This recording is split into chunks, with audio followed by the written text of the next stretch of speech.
Hello. Let's do this. Would you like to go first? Okay, I like Donnie Darko. It's a 90s film and it features Jake Gyllenhaal, and I really like it because he's an abstract character and you don't really see many characters who go through quite what he goes through, like psychologically. I like Mean Girls because like all the characters, they're all proper like stereotypical like school characters, and I feel like they really portray and help the message of the movie. Do you like this trailer called Prisoners? Because because you don't really usually see like children getting abducted, and then we also see like a really loving parent who like is really on the search for his daughter, and he does like really violent things to like find her. I like more action kind of trailers, so like Captain America Civil War, that was a really one of my favourite trailers because you saw glimpses of all the action, but you just wanted to see like the full scenes and everything, and so that's what I want to see in the film straight away. Well, it depends on the film. If it's more psychological thriller or just thriller, maybe Canted Angles. But if it was like more rom-com or horror, still maybe Canted, but usually just standard. I would prefer like the more abstract. I think because it is only just a trailer, it's only 2 minutes long. I think with the abstract angles, it really grabs the audience in. Like it would grab me in if there was this really like abstract angle and then it goes into the canted angle. I think this will really be interesting in the trailer.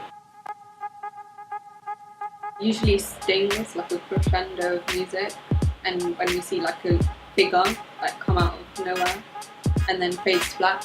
Yeah, I think it's a lot with the music, like what Nancy said, and like if like it's really dark and everything, and we have like some like odd colours as well. Like I think it really creeps me out when that happens in the trailer, and then obviously you get someone to like just come out, because like in the Conjuring 2 trailer, it happens where it's just like she's looking into a mirror and then it cuts to another thing, and then it cuts back, and then you just see this like woman in a white dress, and it's pretty creepy. Scared, because then you leave the audience wanting more of like, oh, what happens and why that happened, and like you want to know more about the character that made you feel scared. Yeah, I'm the same with Nancy, because like with like comedy films, they always put all the funny bits in the trailer. I'd rather wait till I see the film to get all the funny bits. That's like, if I get a glimpse of being scared in the trailer, it really make me feel like, oh yeah, there's going to be so much more of this in the actual film. So it makes me really want to go see the film. Classical, possibly classical, but like I would prefer if it had more than 2 songs. So like maybe a calm song at the beginning, and then changes to more fast-paced music. Then it like goes with the cutting rate as well. I like it when trailers they have like the instrumentals. They don't have like the songs with actual people speaking in them. So I think it takes away stuff in the trailer. And I like how when on the beat the shot cuts, like it like the music is made for the trailer, or vice versa. Yeah. So it continually flows. Like every time you see the beat, you know it's going to jump to another bit in the trailer. I think if you find like a word or a sentence that like doesn't really like, it's not really common for people to know, it like makes them more interested to find out what that actually means and how it links to the film.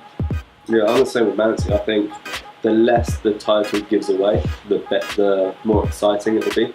Because if it's very vague, then you're not going to go into the film saying, oh yeah, it's going to be about a baby in a dress, kind of like, I don't know.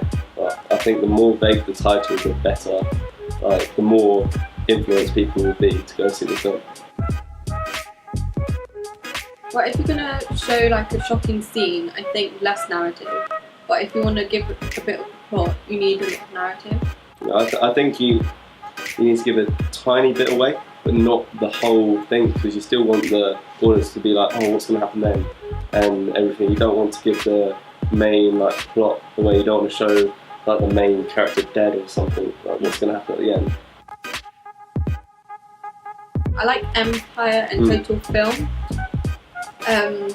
especially Empire because it's more standard and out there and it's more professional, I guess. Like you see standard characters, but you can see a lot with their facial expressions and like the colours used. Yeah, I think on Empire there's less on there, but less is more. I think on that magazine, because it has really nice colours, because there's one of Leonardo DiCaprio in it. Inception has got like bright orange and everything, and I think that really captured me into like looking at it and actually taking it in. Especially because if you just have like one character and like that's an actor, like a famous one, you'd want to find out like what film they're in and like why they're alone or why they're with other people and why they're wearing those clothes.